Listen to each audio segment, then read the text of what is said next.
Direction Boston. Nous voulons rencontrer l'auteur du petit livre que tous les révolutionnaires s'arrachent. Il travaille ici à la fondation Einstein qu'il a créée en 1983. C'est un universitaire qui théorise depuis 40 ans sur la révolution non violente. Il s'appelle Gene Sharp. Il a écrit son livre il y a 15 ans. Depuis que les révolutionnaires serbes en ont fait leur Bible, les traductions se multiplient. Je n'en reviens pas. Il a déjà été traduit en 21 langues. Et il n'en finit plus de se répandre. Son livre « De la dictature à la démocratie » est un véritable mode d'emploi de la révolution pacifique.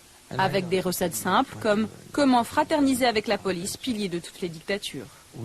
Par exemple, en Serbie, l'opposition a appliqué à la lettre nos conseils.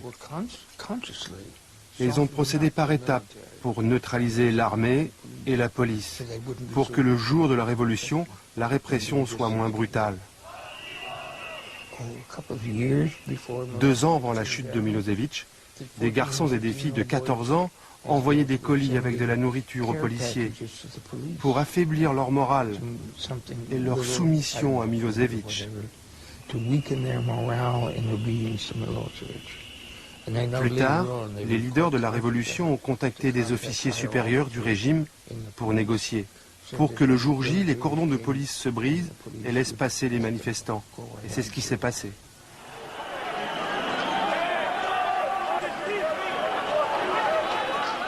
Mais l'homme de l'ombre, celui qui depuis la révolution serbe répand livre en main les bons conseils de Gene Sharp sur le terrain, n'a rien d'un universitaire.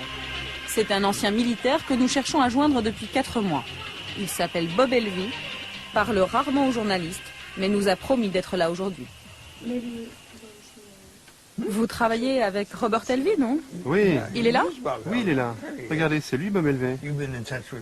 Bob Elvie a passé 30 ans dans l'armée américaine comme officier d'infanterie. Il a participé à la formation de l'opposition birmane, alors il sait exactement comment affaiblir une armée et désorganiser un pouvoir. Il faut s'attaquer aux piliers du pouvoir, l'armée, l'administration. Il faut leur faire quitter le camp du régime autoritaire et les amener dans votre propre camp.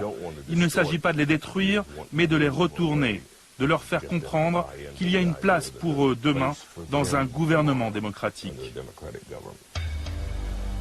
C'est l'Institut du sénateur républicain McCain, celui qui finance l'imprimerie de Mike Stone à Bishkek, celui qui sermonne le ministre kirghize, qui 2 mois avant la chute de Milosevic a demandé à Bob Elvie d'aller dispenser ses conseils aux jeunes Serbes. Nous sommes allés à Belgrade retrouver Srdja Popovic, un des tout premiers à avoir suivi le stage de Bob Elvie. Ce leader de la révolution serbe dirige aujourd'hui un café branché de Belgrade. On a rencontré Bob Elvie en avril 2000. On était déjà une vraie force d'opposition au régime, mais son expérience nous a beaucoup aidés, ça a été décisif. Ce qu'il nous a appris, c'est qu'il faut sélectionner des personnes dans le système, comme par exemple la police, puis leur envoyer constamment le message que nous sommes tous des victimes, eux comme nous. Eux, ils sont des victimes parce que ce n'est pas le rôle de la police d'arrêter des gamins de 13 ans.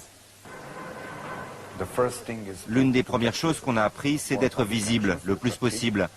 Il faut choisir un symbole. Nous, c'était le point fermé. En Ukraine, c'était la couleur orange. Ça, c'est l'outil de communication. Ensuite, on passe à l'action publique, aux manifestations. Comme ça, on mobilise les masses parce qu'il faut beaucoup de monde pour gagner une bataille. Une méthode redoutablement efficace. 3 mois après le stage organisé par Bob Elvie, le régime de Milosevic tombe.